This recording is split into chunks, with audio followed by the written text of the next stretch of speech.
జగిత్యాల జిల్లా కల్లెడలో అనాగరిక ఘటన చోటు చేసుకుంది. వినాయక చవితి నవరాత్రులకు చందా ఇవ్వలేదని ఓ వర్గానికి చెందిన వారు 4 కుటుంబాలను కుల బహిష్కరణ చేశారు.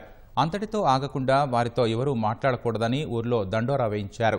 వెలివేసిన కుటుంబాలతో ఎవరైనా మాట్లాడితే 25,000 జరిమానా విధిస్తామని హుకుం జారీ చేశారు.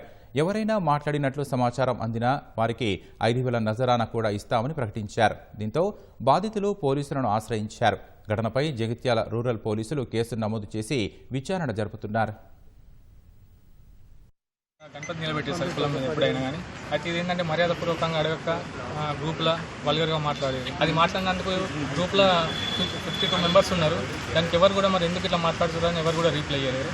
మేమెందుకు ఇట్లా చేస్తున్నాం అన్నందుకు కులం అంతా ఒకళ్ళని ఎగేసుకొని మా మీద కక్ష కట్టి కులంతో మేము కులానికి లొంగుబాటే ఉన్నాం. ఇప్పటికి కూడా వాళ్ళు కేసు పెట్టిన మేము ఇక్కడికి వచ్చినాం. 4 కుటుంబాలను చేసి అది కూడా మమ్మల్ని దొబ్బేసి మాకు ఎలాంటి ఇన్ఫర్మేషన్ లేదు. మరి మిమ్మల్ని ఇట్లా చేస్తున్నాం.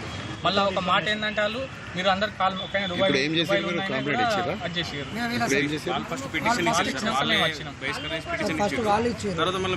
కాల్ మొక్కమన్నారు. కాల్ మొక్క మేము కలుపుకుంటాను. మేము కాల్ కూడా కాల్ మొక్క కూడా మమ్మల్ని టచ్ చేసి మళ్ళీ దుబాయ్లో ఒక క్యాండిడేట్ ఉంటుంది సార్. ఆయన ఏ గ్రూప్లో ఉన్నా కానీ డిలీట్ చేస్తున్నారు. ఆయన మీద కూడా అక్కడ ఉన్న ఆయన మీద బహిష్కరణ చేస్తారు.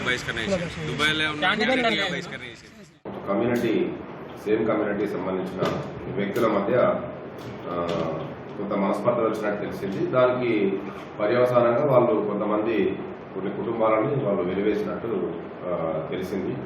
దానికి ఇమీడియట్గా మేము మా ఎస్ఐ గారికి ఇన్స్ట్రక్షన్స్ ఇవ్వడం జరిగింది. ఎస్ఐ గారు వాళ్ళని బోత్ పార్టీస్ని పోలీస్ స్టేషన్కి పిలిపించారు. ఇప్పుడు వాళ్ళకి కౌన్సిలింగ్ ఇవ్వడం జరుగుతుంది. లీగల్గా వాళ్ళకి ఒకవేళ నిజంగా కనుక వాళ్ళు తప్పు చేస్తుంటే దాన్ని పీసీఆర్ అట్రాక్ట్ అవుతుంది. దాంట్లో లోకల్ తహసీల్దార్ కూడా రెస్పాన్సిబిలిటీ ఉంటుంది. Definitely will conduct A special meeting in the village. మేము వెళ్తాము, విజిట్ చేస్తాము. అక్కడ వాళ్ళకి అలాంటి మనస్పర్ధలు లేకుండా, అదేవిధంగా లా అండ్ ఆర్డర్కు ఎలాంటి అవాంఛనీయ సంఘటనలు జరగకుండా, డిస్టర్బ్ కాకుండా మేము అన్ని చర్యలు తీసుకుంటాం.